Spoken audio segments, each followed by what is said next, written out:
When a secondary school girl got pregnant, she mentioned one name, a quiet boy everyone thought they knew. He denied it. She stood by her words. Teachers believed the girl. Students believed the rumors. Even some parents said, "Boys always lie." The boy's family made one strange decision instead of fighting or running, and the school made another decision that changed everything. Months later, something happened that made everyone wish they had waited. Listen carefully, because this story is not what it looks like at first. My name is Patience, and before this story ends, someone you trust will be wrong. Stay with me. In a quiet Nigerian town where everyone seemed to know everyone, there was a secondary school parents trusted deeply. The school was known for discipline. Teachers often bragged that no nonsense was allowed inside those gates. Parents believed them. They struggled, borrowed money, and paid school fees because they thought their children were safe there. That was the school Daniel attended.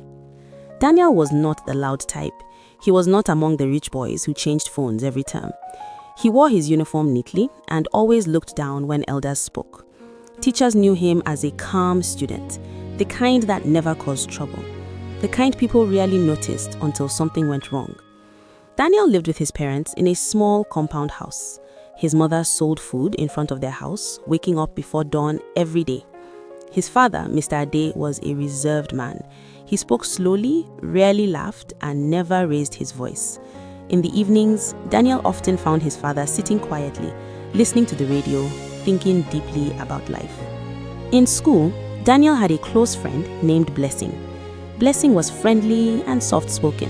She laughed easily and trusted people too much. She and Daniel became friends in their first year. They sat close in class, shared notes, and sometimes walked home together. Nothing more than that ever happened between them. Daniel respected her. He feared God and feared disappointing his parents even more. But in that town, a boy and a girl being close was already a problem. Some teachers watched them too closely. Students whispered whenever they passed. Some people had already written stories in their minds. One time, Blessing stopped coming to school. At first, Daniel thought she was sick. He asked around, but nobody gave him clear answers. A week passed, then another. That was when the rumors started moving from mouth to mouth. They said she was pregnant. Daniel heard it in class when a boy behind him laughed and said his name. At first, Daniel felt it was a joke, something stupid students cooked up to pass time. He shook it off and focused on his books.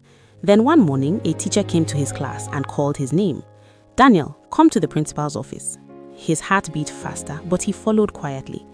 When he entered the office, he saw Blessing sitting beside her mother. Her eyes were swollen, like she had cried all night. Her mother looked angry, tired, and broken at the same time. The principal sat behind his desk with a serious face. The door closed.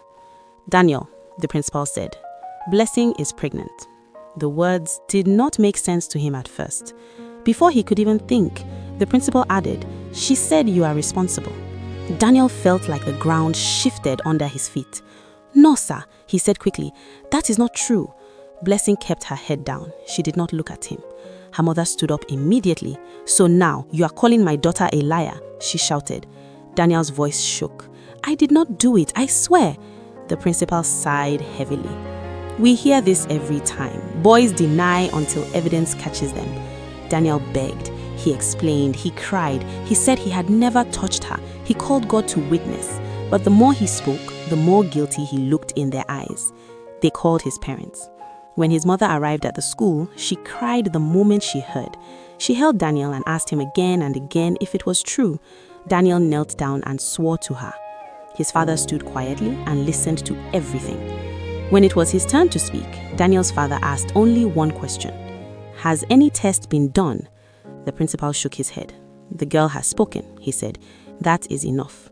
Still, Daniel's parents shocked everyone. They took Blessing into their home. They gave her food, they gave her a place to sleep, and they said they would wait until the baby was born and do a DNA test. Daniel's mother believed that truth would speak. Daniel's father believed silence and patience would protect his son. People laughed at them. Some said they were pretending to be kind because they knew their son was guilty. Some said Daniel's parents were weak. Daniel returned to school, but everything had changed. Teachers looked at him with disappointment. Some spoke to him like he was already a criminal. Students mocked him openly. Girls avoided him. Boys laughed behind his back. Even his best friend stopped talking to him. Blessing eventually returned to school, her uniform struggling to hide her growing stomach. She and Daniel were treated like a disgrace. Teachers warned students not to follow their example. Daniel felt like he was drowning. Then one afternoon, the principal called an emergency assembly. Students gathered under the hot sun. Teachers stood with serious faces. The principal announced that Daniel and Blessing were expelled due to immoral behavior. There was no investigation, no DNA test, no chance to defend himself, just shame. Daniel walked home that day like a ghost. His mother cried for days. His father said nothing, but his silence was heavy. Neighbors talked freely. Church members whispered prayers that felt like judgment. Daniel stopped stepping outside. At night, he stared at the ceiling, wondering how telling the truth could destroy a life so easily. Months passed. Blessing gave birth. When the DNA test was finally done, the result was clear. Daniel was not the father. The truth hit hard. Blessing broke down. She cried uncontrollably and confessed. The real father was the school janitor, a man old enough to guide her, not destroy her. He had threatened her and promised to help her family if she kept quiet. Out of fear and shame, she mentioned Daniel's name instead. By then, the janitor had already left Nigeria for the UK. Blessing was arrested. Her confession was recorded. The truth finally came out. That was when Daniel's father stood up. He sued the school. The case shook the town. Parents began to ask questions. The school owner panicked. He came with elders, pastors, and lawyers. He begged Daniel's father. "We will take the boy back," he said. "We will apologize." Daniel's father looked at him calmly. "You expelled my son without proof. You taught him what your school truly stands for." He refused. Daniel never returned to that school, but his name was cleared. Years later, Daniel would still remember the pain. Not just the accusation, but the way people chose a story instead of truth, the way silence protected the guilty while destroying the innocent. And he learned early in life that in Nigeria, sometimes truth comes late, but when it comes, it speaks loudly.